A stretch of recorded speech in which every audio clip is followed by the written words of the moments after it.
What's up, everyone? Today, I will be answering some questions about curricular modification in basic education post-pandemic. Three, two, one. For the first question, why do I think the curriculum had to change after the pandemic? Do I agree with the changes? Why or why not? For me, the curriculum had to change because during the pandemic, many students struggled with the setup. For example, my younger sibling couldn't finish all the subjects in the modular setup.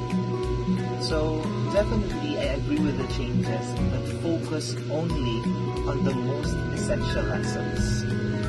I believe that many students really struggled with the old setup during the pandemic.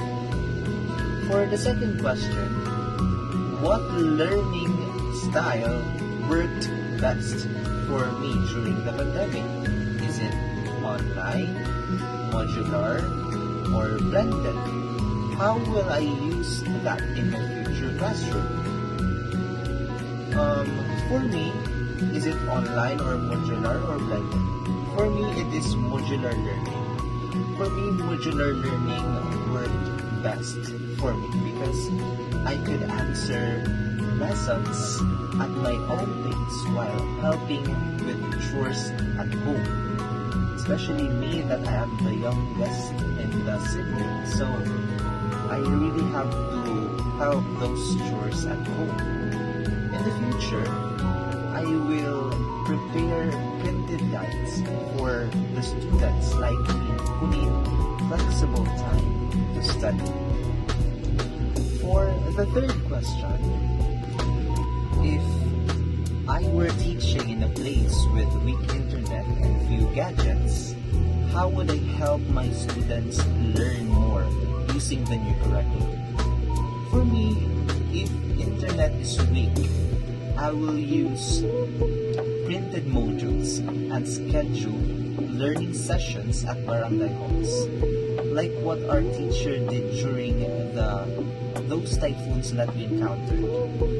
I will also send weekly feedback through phone calls or text messages, and now we use chats just to give feedback, just to give information that they need, and to help also those students and also to give information or updates for the parents.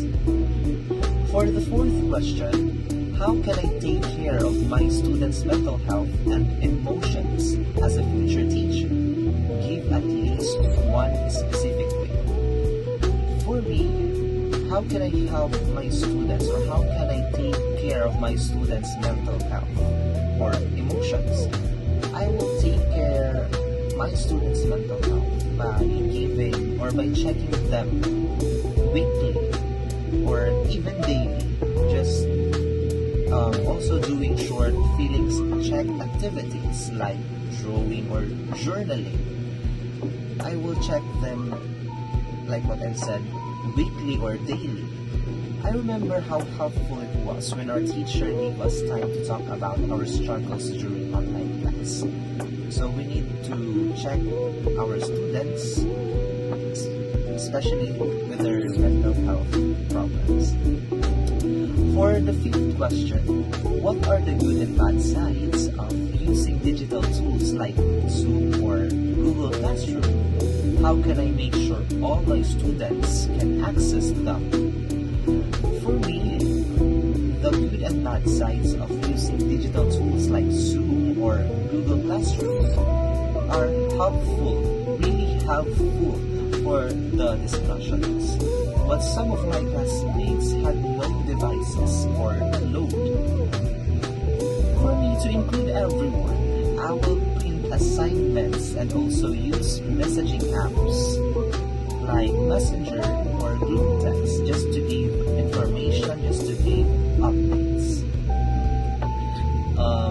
For The sixth question, why is it important for us future teachers to understand laws like RA 10533 and DepEd's BELCP? How do these support curriculum changes? For me, RA 10533 and the BELCP help schools adjust the curriculum during the pandemic, focusing on essential learning and flexible delivery. I saw this in action when our teachers used MELTs and gave printed modules instead of books.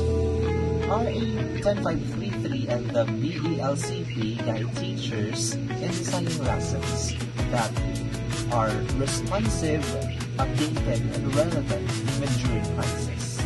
Understanding this helps teachers align their teachings with national goals and learning needs. For the seventh question, how will I teach both academic lessons and life skills like problem solving and communication at the same time in my class?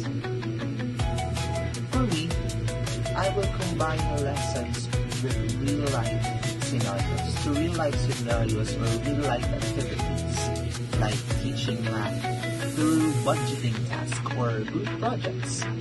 For example, students can role-play a market scenario to practice both computation and communication skills. So it will really help them to not just to solve or to give them confidence, but also to help their problem-solving skills and communication skills. That's all. I hope you learned something today.